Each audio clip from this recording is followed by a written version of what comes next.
नमः। हमने कल श्वेताश्वतर उपनिषद को प्रारंभ किया था और कल हमने ब्रह्म के विभिन्न रूपों का विभिन्न प्रकार से उसका प्रस्तुतिकरण देखा था कि उसकी सर्वव्यापकता को देखा था। जैसे तिलों में तेल है, जैसे दूध में घी है, इस तरह के कई उदाहरण देके ऋषि ने समझाया था कि परमात्मा जो है वो, जो ब्रह्म जो है वो सर्वव्यापक है और जो उसको प्राप्त कर लेता है उसको सब कुछ प्राप्त हो जाता है। तो आज हम द्वितीय अध्याय से प्रारंभ कर रहे हैं। इसमें आएगा कि परम देव परमात्मा के साक्षात्कार का प्रधान उपाय क्या है। वो जो कल बताया था ध्यान है, उसी की व्याख्या मिलेगी और ध्यान की प्रक्रिया क्या है वो बताने के लिए, और पहले ध्यान की सिद्धि के लिए पहले 5 मंत्रों में परमेश्वर से प्रार्थना करने का बताया जाता है कि पहले प्रार्थना करेंगे कि परमात्मा हमें तुम्हारे दर्शन हो जाए, हम तुम्हें पाना चाहते हैं, फिर उसका साधन बताएंगे। तो प्रथम में क्या कह रहे हैं, युञ्जानः प्रथमं मनस तत्वाय सविता धियः अग्निर्ज्योतिर्निच्चाय पृथ्व्या अध्यभरत। सविता सबको उत्पन्न करने वाला परमात्मा, प्रथमम पहले हमारे मन और बुद्धि को तत्व की प्राप्ति के लिए अपने स्वरूप में लगाते हुए अग्नि की ज्योति को अवलोकन करके पार्थिव पदार्थों से ऊपर उठाकर आभरत हमारी इंद्रियों में स्थापित करे। अभी तो हम पार्थिव चीजों में उलझे हुए हैं ना, पृथ्वी में, धरती में, जल में, अग्नि में, वायु में और जो वस्तुएं आसपास उसमें। तो क्या पहले प्रार्थना कर रहे हैं कि हे परमात्मा हमारे मन बुद्धि को अपने दिव्य स्वरूप में लगाएं। अग्नि आदि इंद्रियाभिमानी देवताओं की जो विषयों को प्रकाशित करने की सामर्थ्य है, अग्नि से विषय दिखते हैं, प्रकाश से विषय दिखते हैं, उसे दृष्टि में रखते हुए कह रहे हैं कि बाह्य विषयों से लौटाकर हमारी इंद्रियों को स्थिरता पूर्वक स्थिर कर दें। इंद्रियां बार बार जाए नहीं, वो देखना है, वहां खाना है, वहां सुनना है, ये करना है, उससे बचाओ। इंद्रियों का प्रकाश बाहर ना जाकर बुद्धि और मन की स्थिरता में सहायक हो। फिर दूसरे में क्या कह रहे हैं, यजुर्वेद में भी ये मंत्र आता है, अध्याय 11 के दूसरा और तीसरा मंत्र है ये, युक्तेन मनसा वयम देवस्य सवितुः सवे सुवर्गेयाय शक्त्या। हम लोग सवितु सबको उत्पन्न करने वाले देवस्य सवे आराधना रूपी यज्ञ में युक्तेन मनसा लगे हुए मन के द्वारा सुवर्गेयाय स्वर्गीय सुख की प्राप्ति के लिए पूरी शक्ति से प्रयत्न करें। फिर तीसरे में क्या कह रहे हैं, युक्त्वाय मनसा देवान सुवर्यतो धिया दिवम बृहज्योतिः करिष्यतः सविता प्रसुवातितान।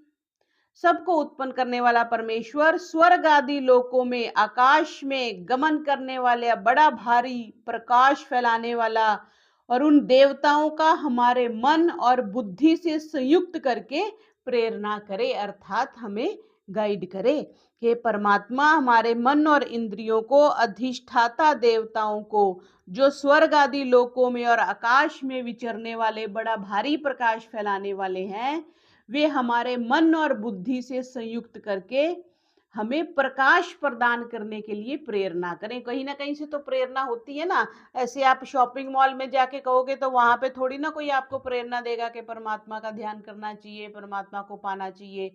या आप बाजार में जाके घूमोगे, थोड़ी ना कोई बोलेगा। तो परमात्मा ही मन के अंदर जब आप ध्यान में बैठोगे तो अंदर बैठ के ये बुद्धि देगा कि आपको मेरे लिए प्रयत्न करना चाहिए।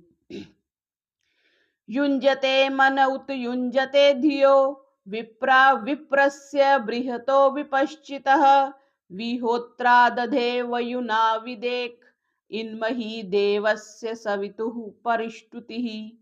विप्रा ब्राह्मण आदि मन को लगाते हैं और बुद्धियों की वृत्ति को भी लगाते हैं। कैसे? अग्निहोत्र आदि शुभ कर्मों का विधान किया है तो यज्ञ करना चाहिए। और जो समस्त जगत के विचारों को जानने वाला एक है, सबसे महान है, सर्वत्र व्यापक है, विपश्चितः सर्वज्ञ है, सबका उत्पादक है, परम देव परमेश्वर की निश्चय ही स्तुति करनी चाहिए। तो बार बार यही कहते हैं कि परमात्मा की स्तुति तो करनी चाहिए। हम स्तुति, जिसकी स्तुति करना मीन्स प्रशंसा करना, जिसकी प्रशंसा करते हैं वही चीज प्राप्त होती है। बाजार गए, हमें कोई सूट पसंद आ गया, सूट बड़ा अच्छा है जी, इसका मैटर बहुत अच्छा है, इसका प्राइस भी बहुत अच्छा है, ये सूट की स्तुति हो गई। फिर हमने स्तुति करी, हमें अच्छा लगा, हमने उसको प्राप्त कर लिया। तो ऐसे ही जितने परमात्मा के गुणों का बखान करेंगे, परमात्मा की महिमा का बखान करेंगे, उतनी परमात्मा में रुचि होगी और एक ना एक दिन परमात्मा की भी प्राप्ति हो जाएगी। युजेवाम ब्रह्म पूर्व्यम नमोभि विश्लोके तु पथ्येव सूरे शृण्वन्तु विश्वे अमृतस्य पुत्रा आये धामानि दिव्यानि तस्थु। ये भी यजुर्वेद के मंत्र है और ऋग्वेद में भी ये मंत्र है कि तुम दोनों के वाम, मन और बुद्धि की बात हो रही है ना। एक तो मन भटकता है कि बुद्धि भटकती है। हम कई बार बोलते हैं मन नहीं कर रहा काम करने को, कई बार बुद्धि में समझ नहीं आती तो हम उल्टा काम करते हैं। तो मन और बुद्धि तुम दोनों के स्वामी, सबके आदि जो पूर्ण ब्रह्म परमात्मा है, नमो भी, उनको बार बार नमस्कार के द्वारा संयुक्त होता हूं। यह मेरा स्तुति पाठ श्रेष्ठ विद्वान की कीर्ति की भांति सर्वत्र फैल जाए। जैसे परमात्मा सब जगह फैला हुआ है, वैसे मेरी स्तुतियां जो है, वैसी जो मैं भगवान से प्रार्थना करता हूं, वो सब जगह फैल जाए। जिससे क्या हो, अमृतस्य, अविनाशी परमात्मा के विश्व समस्त पुत्र जो दिव्य लोकों में निवास करते हैं वो सुने। देखो कितनी सुंदर बात कह दी। इसको दोबारा से देखती हूँ कि हे मन और बुद्धि, मैं तुम दोनों के स्वामी, समस्त जगत के आदि कारण पर ब्रह्म परमात्मा को बार बार नमस्कार करके विनय पूर्वक उनकी शरण में जाकर उनमें संलग्न होता हूं, परमात्मा से जुड़ता हूं। फिर क्या हो, मेरे द्वारा जो उन परमेश्वर की महिमा का वर्णन किया गया है, वह विद्वान पुरुष की कीर्ति के समान समस्त जगत में व्याप्त हो जाए। उस अविनाशी परमात्मा के सभी पुत्र जो दिव्य लोकों में निवास करते हैं भली भांति सुने। इसमें सब देवता लोग भी आ गए, सब ऋषि लोग भी आ गए कि जो दिव्य लोग हैं वो दिव्य लोकों में निवास करेंगे। जैसे जो अमीर लोग हैं वो बड़े घर में निवास करते हैं, जो गरीब लोग हैं वो छोटी कुटिया में निवास करते हैं। तो जो दिव्य है, जो दिव्य है, जिनके पास दिव्य शक्तियां हैं, उन वो भी मेरी प्रार्थना को सुने। क्योंकि परमात्मा एक तरह से राष्ट्रपति है, उसको सीधे मिलना मुश्किल है। तो जो उसके जो जैसे कह देते हैं सब सबॉर्डिनेट हो गए, जो गाइड हो गए, जो चौकीदार हो गए, या जो उसके नियरेस्ट एंड डियरेस्ट हो गए, उनके साथ भी हमारी मित्रता होनी चाहिए, तभी परमात्मा मिलेगा। फिर कह रहे हैं कि ध्यान के लिए परमात्मा से स्तुति करने का बतलाने के अनंतर अब छठे मंत्र में ध्यान की स्थिति का वर्णन कर रहे हैं।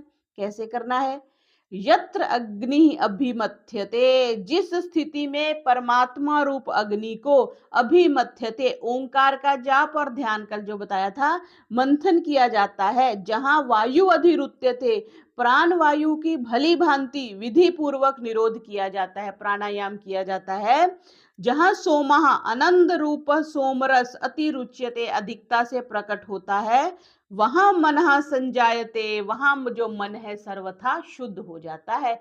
जब ओम का उच्चारण करते हैं, जब ध्यान करते हैं, तब प्राणायाम भी करते हैं, तो मन रुक जाता है और मन का होता है सर्वथा विशुद्ध हो जाता है। और जब मन शुद्ध हो जाता है तो फिर सोमरस की आनंद की प्राप्ति आती है। अच्छा लगता है, जिसको हम साधारण भाषा में कह देते हैं मन शांत हो जाता है। और शांत जो तालाब होता है उसमें ही परमात्मा के दर्शन होते हैं। जैसे शांत तालाब में ही किसी इमेज को हम देख पाते हैं, हलचल चलती हो तो नहीं देखा जाता। फिर आगे क्या कह रहे हैं, सवित्रा प्रसवेन जुषेत ब्रह्म पूर्व्यम तत्र योनिम कृण्वसे न ही ते पूर्वमक्षिपत। सवित्रा, संपूर्ण जगत को उत्पन्न करने वाले परमात्मा के द्वारा प्रसवेन, प्राप्त हुई प्रेरणा से, पूर्व्यम, सबसे आदि कारण, ब्रह्म जुषेत, उस पर ब्रह्म परमेश्वर की ही सेवा करनी चाहिए। तत्र, उस परमात्मा में ही योनिम, आश्रय प्राप्त कर, क्योंकि तेरे पूर्व संचित कर्म न अक्षिप्त विघ्न कारक नहीं होंगे। पूर्व के जन्म विक्षिप्त भी तो डालते हैं। अभी आप सीधी सी बात है, आप मंदिर जा रहे हो, कोई धर्म कार्य करने जा रहे हो, तो बड़े लोग रोकने वाले मिलेंगे आपको। अगर आपकी मित्रता अच्छे लोगों से नहीं है तो आपको बहुत लोग अच्छा कर्म करने से रोकेंगे या विघ्न डालेंगे, परिवार के ही डालेंगे। जो बहुत अच्छी भक्ति करता है उसको परिवार वाले खींचेंगे। मेरी बात है, हम किसी अपने रिश्तेदार के घर गए, मेरे नाना जी मेरे साथ थे, तो मैंने संध्या के बाद उस शुरू से ही ध्यान की थोड़ा आदत थी, तो मैं ध्यान में बैठी, तो उसके बाद उठे तो मेरी मामी मेरे नाना जी को बोलती है, ये क्या करने लग गई तुम, इसको इसका कुछ करो, ये इधर उधर क्या क्या ध्यान करती है या क्या पाठ करती है। तो मतलब जो आपके अपने ही आपको परमात्मा से दूर करने वाले हो जाते हैं, भगवान से दूर करने वाले हो जाते हैं। तो वही बात है कि संपूर्ण जगत के उत्पादक सर्वंतर्यामी परमेश्वर की प्रेरणा से अगर आप परमात्मा की स्तुति करते हो, परब्रह्म परमात्मा की ही सेवा करनी चाहिए और उस परमेश्वर में ही आश्रय लेना चाहिए। आज ही मैं याद कर रही थी, गुरबानी में भी एक वाक आता है, थर जीउड़े इक टेक तू लाहे बिगानी आस, नानक नाम त्याइये कारज आवे रास। छोटी सी बात थी, कुछ कार्य था, मैंने किसी को बोला था कि वो आएंगे तो साथ में करेंगे, लेकिन वो आए नहीं। तब मेरे को ये पंक्ति याद आई, और वही बात वो ये कह रहे हैं कि किसी और पर आश्रय देने की बजाय उस परमात्मा का ही आश्रय लेना चाहिए कि मेरी ये दुविधा है या मेरी ये समस्या है या मेरा कार्य ऐसे होना चाहिए। तो उन्हीं की शरण ग्रहण करके ही अपने आप को विलीन कर देना चाहिए। यूं करने से क्या होगा, तुम्हारे पहले किए हुए जो समस्त संचित कर्म है वो विघ्न नहीं डालेंगे परमात्मा की प्राप्ति के लिए, बंधन रूप नहीं होंगे। नहीं तो ये सारे बंधन है ना, परिवार बंधन है, पैसा बंधन है, नौकरी बंधन है, सब कुछ बंधन है। जो भी आपको परमात्मा से दूर कर रहा है वो बंधन है। भले ही बड़ा प्रिय लग रहा है, भले ही बड़ा अच्छा लग रहा है, लेकिन ये सब जिसको कहते हैं ना बेड़ियां, अपनी एक भाषा में बेड़ी बोलते हैं या क्या बोलते हैं, हाथों में जो डालते हैं हथकड़ियां बोलते हैं, ये सब हथकड़ियां और बेड़ियां ही हैं। आप पाठ करना चाह रहे हो, आपके बच्चे को स्कूल जाने का टाइम हो रहा है, आप उसको तैयार कर रहे हो। आपका ध्यान करने का मन कर रहा है, जाप करने का मन कर रहा है, आपके पति का दफ्तर से आने का टाइम हो रहा है, आप नहीं कर सकते। आपको रात्रि में आपको माला करने का टाइम हो रहा है, आपका भोजन बनाने का समय हो रहा है, ये हथकड़ियां और बेड़ियां नहीं है तो क्या है। तो वही कह रहे हैं कि अगर आप परमात्मा की शरण ले लेते हो, तब ये सारे जो संचित कर्म के विघ्न कारक हैं वो अपने आप हट जाएंगे। फिर किस प्रकार ध्यान में बैठना चाहिए उस पर आगे बता रहे हैं। त्रिउन्नतम स्थाप्य समम शरीरम हृदयेन्द्रियाणि मनसा सन्निवेश्य ब्रह्मोडुपेन प्रतरेत विद्वान स्त्रोतांसि सर्वाणि भयावहानि। बुद्धिमान मनुष्य को क्या चाहिए, त्रिन उत्तम, सिर, गला और छाती, ये तीन अंग हैं। तीनों अंग ऊंचे उठाए हुए, मतलब सीधे बैठो, शरीर को समम सीधा करो, स्थाप्य स्थिर करके, इंद्रियाणी समस्त इंद्रियों को, मनसा मन के द्वारा, हृदय में निरुद्ध करके, निरुद्ध करके मीन्स जब बैठ के तो ये नहीं सोचना सुबह तो नाश्ता अच्छा नहीं बना था, रात को दूध वाला आएगा कि नहीं आएगा, बच्चा गया था बाहर वापिस आया कि नहीं ना। जब आंखें बंद करके बैठ गए तो मन को निरुद्ध करना है, निरुद्ध करके ब्रह्म उडेपन, ओमकार स्वरूप, उडुपी, उडुपी नौका को बोलते हैं, ब्रह्म रूपी जो क्या है, ओंकार रूपी नौका द्वारा सर्वाणी संपूर्ण भयावहानी भयंकर स्त्रोतांसी स्त्रोतों को पार करता जाए। कितनी सुंदर एग्जाम्पल दी है। सीधे बैठो, ओंकार का नाम करो, आंख बंद करके, मन को निरुद्ध करके। पहली स्थिति ये बताई, मन निरुद्ध कैसे होगा, ओंकार के जाप से और प्राणायाम से। फिर क्या करो, ये जो संपूर्ण भयंग, नाव लेके हम क्या करते हैं, जब नाव लेके चलते हैं तो कहीं इधर से पानी आ रहा है, कहीं इधर से आ रहा है, लेकिन अगर नाविक कुशल होता है ना तो वो नाविक तू मेरी नौका पार लगा दे, बार बार कई भजनों में भी ये बात आती है।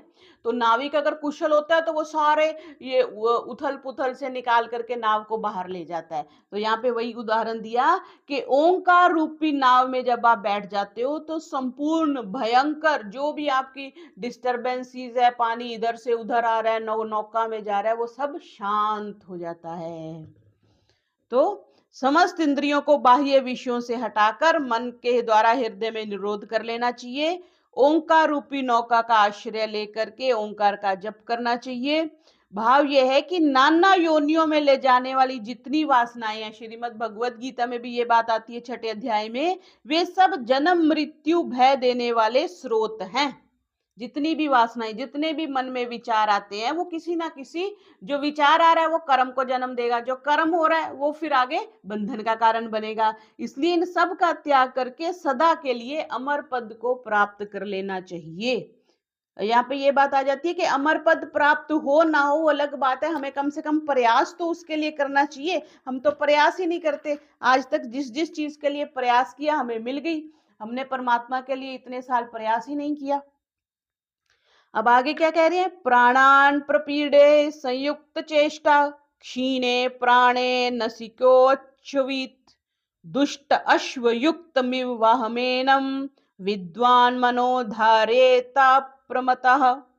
बुद्धिमान साधक को क्या चाहिए, उपयुक्त योग साधना में संयुक्त चेष्टा, संयुक्त आहार विहार से, श्रीमद् भगवत गीता में भी श्री कृष्ण जी ने कहा, क्योंकि श्रीमद् भगवत गीता जो है वो भी सारे उपनिषदों का ही सार है। श्री कृष्ण जी ने जो बताया, संयुक्त चेष्टा, आहार विहार आदि समस्त चेष्टाओं को यथा योग्य करते हुए, प्राणान प्रपीड़े, विधिवत प्राणायाम करके, प्राणे क्षीणे, प्राण के सूक्ष्म हो जाने पर, नासिका, नासिका के द्वारा उसको बाहर निकाल दे। दुष्ट अश्वयुक्तम, दुष्ट घोड़ों से युक्त जो रथ को जिस प्रकार सारथी जो है बड़ी सावधानी से उसको अपने गंतव्य की तरफ लेके जाता है, उसी प्रकार इस मन को सावधान होकर वश में करे। नहीं तो मन कहाँ टिकता है। 5 ये जो घोड़े हमारे लगा दिए रथ के साथ, कभी हम सुनने की इच्छा होती है, कभी छूने की, कभी खाने की, कभी सूंघने की, कभी देखने की, ये सारी इच्छाएं मन को इधर उधर ले जाती हैं। अब हमें क्या करना है, इन घोड़ों, 5 घोड़ों को नियंत्रण में करना है, फिर मन को भी नियंत्रण करके परमात्मा में लगाना है। श्रीमद् भगवत गीता के 6ठे अध्याय में ये बात है। फिर आगे 10वें में क्या कह रहे हैं कि पर ब्रह्म परमात्मा में मन लगाने के लिए कैसे स्थान में, कैसी भूमि पर बैठकर साधना करनी चाहिए उसका बता रहे हैं। समय शुचौ शर्करा वही नवालुका विवर्जिते शब्द जला आश्रयादि भी।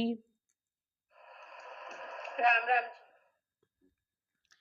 आदि भी मनो अनुकूले नातु चक्षु पीड़ने गुहा निवाताश्रयने प्रयोज्येत। समय समतल होनी चाहिए, ऊंची नीची भूमि नहीं होनी चाहिए, समतल होनी चाहिए, सब प्रकार से शुद्ध होनी चाहिए, कंकड़ अग्नि और बालू से रहित होनी चाहिए। शब्द जल आश्रय आदि भी, शब्द जल और आश्रय आदि की दृष्टि से सर्वथा अनुकूल होनी चाहिए। जैसे आगे आएगा, गंगा किनारे बैठ गए, किसी नदी के किनारे बैठ गए, या जंगल में बैठ गए, या अपनी कुटिया में भी सुबह सुबह बैठ गए जब डिस्टरबेंस नहीं है, तो सर्व अनुकूल, सर्वथा अनुकूल होनी चाहिए। चक्षु पीड़ने, नेत्रों को पीड़ा ना देने वाले, गुहा आदि वायु शून्य स्थान में, गुफा आदि में बैठ के मन को ध्यान में लगाने का अभ्यास करना चाहिए। फिर योग अभ्यास करने वाले साधक का साधन ठीक हो रहा है या नहीं, इसकी पहचान बता रहे हैं। ब्रह्मणि योगे, परमात्मा की प्राप्ति के लिए किए जाने वाले योग में कुहरा, धुआं, सूर्य, वायु और अग्नि के सदृश, जुगनू, बिजली, स्फटिक मणि और चंद्रमा के सदृश बहुत से दृश्य योगी के सामने प्रकट होते हैं। ये सब योग की सफलता को स्पष्ट रूप से सूचित करने वाले हैं, क्योंकि ऐसा माना जाता है कि परमात्मा का प्रकाश बहुत ज्यादा है, तो उससे पहले छोटे छोटे कुछ ऐसे दृश्य परमात्मा की प्राप्ति से पहले नजर आते हैं। क्योंकि वायु की भांति, कभी निश्चल वायु की भांति परमात्मा निराकार रूप में अनुभव में आता है, कभी अग्नि के सदृश, कभी जुगनू के सदृश, कभी स्फटिक मणि के सदृश। ये सब अनेक दृश्य योग साधन की उन्नति के द्योतक हैं। इनसे यह बात समझ में आती है कि साधक का ध्यान जो है वो ठीक हो रहा है। फिर आगे क्या कह रहे हैं, पृथ्वी अप्य तेजो अनिल खे समुत्थिते। पृथ्वी, जल, तेज, वायु, आकाश जो 5 भूत हैं, इनका सम्यक प्रकार से उत्थान होने पर, इनसे संबंध रखने वाले 5 प्रकार के योग संबंधी गुणों की सिद्धि हो जाने पर, योग अग्निमय शरीर को प्राप्त कर लेने वाले उस साधक को ना तो रोग होता है, ना बुढ़ापा आता है, और ना ही उसकी मृत्यु होती है। ऐसा व्यक्ति जो पांच भूतों को, संप्रज्ञात समाधि में पहले पांचों भूतों का दर्शन होता है, फिर तन मात्राओं का, फिर अहंकार का, फिर प्रकृति का होता है, उसके बाद आत्मदर्शन होते हैं आनंदमय समाधि में, फिर उसके आनंद अस्मिता में, फिर उसके बाद असंप्रज्ञात लगती है। तो उसी का बता रहे हैं कि पहले पांच महाभूतों का जब उत्थान हो जाता है, पांच महाभूतों पर अधिकार हो जाता है, फिर योग विषयक पांचों सिद्धियां प्रकट होती हैं, और योगी अग्नि में जो शरीर को प्राप्त करने वाले योगी को ना बुढ़ापा आता है, ना रोग होता है, और ना ही उसकी मृत्यु होती है। यानी उसकी इच्छा के बिना उसका शरीर नष्ट नहीं होता। फिर आगे अष्ट सिद्धि नवनिधि के दाता, असबर दीन जानकी माता। तो जो अष्ट सिद्धि जो उसका वर्णन आ रहा है, कौन कौन सी, ये योग दर्शन का विषय, लघुत्वम शरीर का हल्कापन, आरोग्यम किसी प्रकार का रोग ना होना, अलोलुपत्वम विशाल शक्ति की निवृत्ति, वर्ण प्रसादम शारीरिक वर्ण की उज्ज्वलता, स्वर शौष्टम उसकी स्वर में मधुरता आ जाती है, शुभ गंधा शरीर से अच्छी गंध आती है, मूत्र पुरीशस मल मूत्र उसका अल्प हो जाता है, कम हो जाता है, प्रथमाम योग प्रवृत्तिम इसको योग की पहली सिद्धि कहते हैं। भूतों पर पहले विजय प्राप्त हो गई, तो भूतों पर विजय प्राप्त कर लेने वाले ध्यान योगी में पूर्वोक्त शक्तियों के सिवा और भी शक्तियां आ जाती हैं। यानी उसका शरीर हल्का हो जाता है, उसमें भारीपन या आलस्य नहीं रहता, वह सदा निरोग रहता है, कोई रोग नहीं होता, भौतिक पदार्थों में उसकी आसक्ति नष्ट हो जाती है, और मन और इंद्रियों का उस किसी भी विषय की तरफ आकर्षण नहीं रहता, उसका शरीर का वर्ण उज्जवल हो जाता है, स्वर अत्यंत मधुर और स्पष्ट होता है, शरीर में बहुत सी अच्छी गंध निकलती है। ये सब जो है प्रारंभिक सिद्धियां हैं। फिर आगे कह रहे हैं, यथैविम्ब मृद्योप्लिप्तम तेजोमयम भ्राजते तत्सुधांतम, जिस प्रकार मिट्टी से लिप्त होकर मलिन हुआ जो प्रकाश युक्त रत्न है, वही भली भांति धुल जाने पर चमकने लगता है। स्वामी जी ने कहा था ना, अमीचंद हो तो हीरा पर कीचड़ में पड़े हो।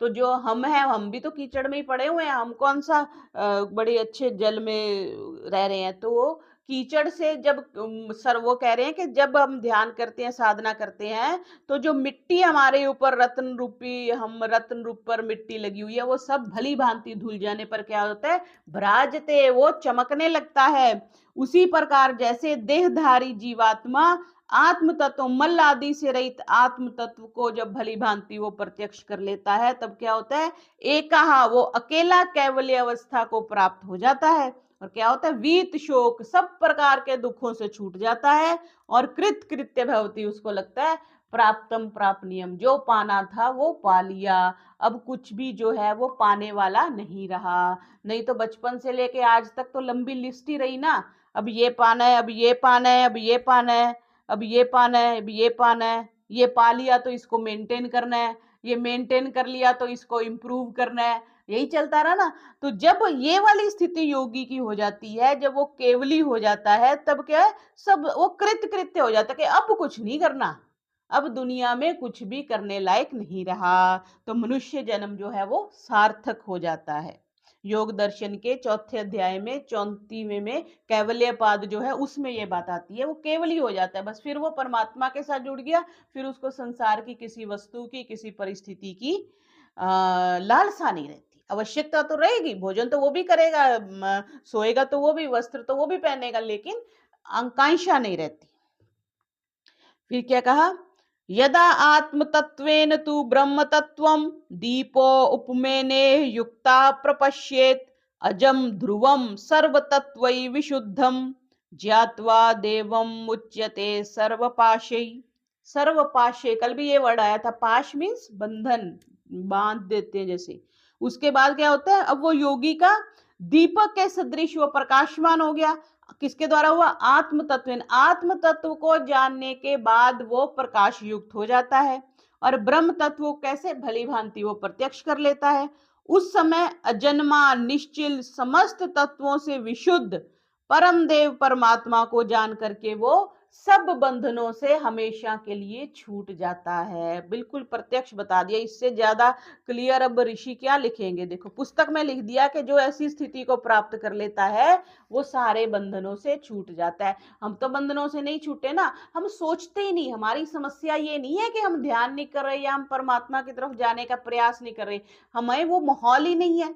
हम सारा दिन कहाँ रह रहे हैं, घर में रह रहे हैं, जहां सारा दिन घर में खाने की चिंता हो रही है, पहनने की चिंता हो रही है, सारी दुनिया की एक्टिविटीज की चिंता हो रही है। या हम समाज में जा रहे हैं, अगर समाज में हम धार्मिक जगहों पे भी जा रहे हैं तो वहां पर भी खान पीन और प्रदर्शिता की चर्चा हो रही है। बाजार जा रहे हैं तो वहां भी शो ऑफ सारा हो रहा है। तो हम उस माहौल में ही नहीं जा रहे तो मन कहाँ जाएगा। इसलिए योगी लोग सब कुछ छोड़ के वो जंगल में चले जाते हैं, क्योंकि जंगल में ही जाके ही लगता है कि परमात्मा है। घरों में तो हमें लगता है हाँ, माँ है, बाप है, पति है, पत्नी है, बच्चे हैं, रोटी है, स्कूटर है, गाड़ी है, जरूरत ही नहीं परमात्मा की। तो इसलिए कहते हैं कि अकेले रहो। अकेला जो रहने का जिसका अभ्यास होता है वही परमात्मा से जुड़ सकता है। बुलिया रबदा की पाना, इधरों पटना ते उधर लाना। ठीक है, इधर से हटोगे तो उधर जुड़ोगे, अगर इधर जुड़ो रहोगे तो उधर कैसे जुड़ोगे। तो वही बात बहुत अच्छा इसमें ये अध्याय 3 श्वेता श्वेतर उपनिषद में बिल्कुल स्पष्ट उन्होंने लिख दिया। फिर आगे क्या कह रहे हैं, इसका अंतिम से पहला श्लोक क्या है। एषः देवा प्रदिशो अनुसर्वा पूर्वः जाता स उगर्भे अन्तः स एव जाता स जनिष्यमानः प्रत्यंग जनास्तिष्ठति सर्वतोमुखः। सर्वतोमुख ये वाला जो मंत्र है ये भी यजुर्वेद के 32वें अध्याय में भी ये मंत्र आता है कि निश्चय ही जो देव परम देव परमात्मा वो कैसा है, समस्त दिशाओं और अवान्तर दिशाओं में व्याप्त है। ये बार बार बात आ गई कि परमात्मा सब जगह है। वही प्रसिद्ध परमात्मा सबसे पहले कैसे हिरण्यगर्भ रूप में प्रकट हुआ था और वही समस्त ब्रह्मांड गर्भ में अंतर्यामी रूप से स्थित है। वही इस समय जगत के रूप में प्रकट है और वही भविष्य में है। वही सब जीवों के भीतर तिष्ठति, वह सब जीवों के भीतर है, सर्वतोमुख सब और मुख वाला है। ये क्यों बता रहे हैं, इसलिए कहते हैं कि कहीं भी वो एक भाई वीर सिंह की कविता आती है कि कार छड्डंदी लोड़ नहीं।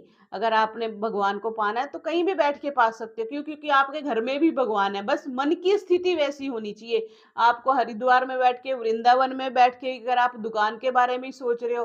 वो कल कौन बता रहा था, एक कोई महाराज जी से बात हो रही थी, वो बता रहे थे, कहते मैं मेरे को वृंदावन जाना था और एक व्यक्ति बोलता है, अमीर आदमी था, बड़ी कहते बड़ी बढ़िया गाड़ी थी, वो कहता है महाराज जी मैं आपको साथ ले चलूंगा। तो मैंने कहा चलो ठीक है, थोड़ा सा मन में आ ही जाता है कि बस में जाएंगे, ट्रेन में जाएंगे, तो चलो गाड़ी में चलते हैं। कहते जब हम बैठे और वृंदावन पहुंचने तक उस बंदे का फोन ही बंद नहीं हुआ। सारा बिजनेस की बात, ये बिजनेस में ये लेना, ये देना, ये एवरीथिंग।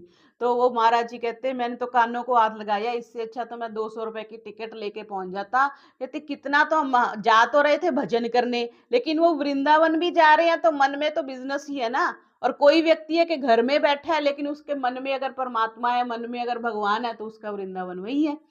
तो वो बात कह रहे हैं कि परमात्मा सर्वंतर्यामी रूप में सब जीवों में और सब और उपस्थित है। द्वितीय अध्याय का अंतिम श्लोक। यो देवो अग्नौ यो अप्सु यो विश्वं भुवनमाविवेश यो औषधीषु यो वनस्पतिषु तस्मै देवाय नमो नमः। यह देवा जो परम देव परमात्मा अग्नौ अग्नि में, जो अपसु जल में, जो विश्वम भुवनम आविवेश समस्त लोकों में प्रविष्ट हो रहा है। सिर्फ पृथ्वी लोक में नहीं है, वो चंद्र लोक में भी, सूर्य लोक में भी, और भी असंख्य लोक हैं, वहां पर भी वही एक परमात्मा प्रविष्ट हो रहा है। औषधियों में, ये जो अन्न को भी औषधि कहते हैं, बाजरा है, अन्न है, मक्का है, ये सारा औषधियों में भी, वनस्पतियों में भी परमात्मा है। तस्मै देवाय उस परम देव परमात्मा के लिए नमः नमः नमस्कार है।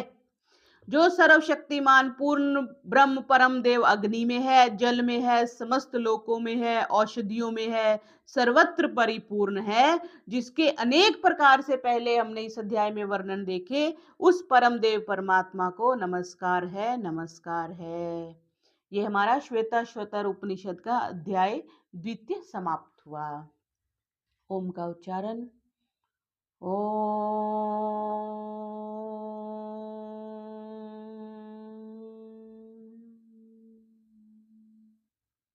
सर्वेभ्यो नमः।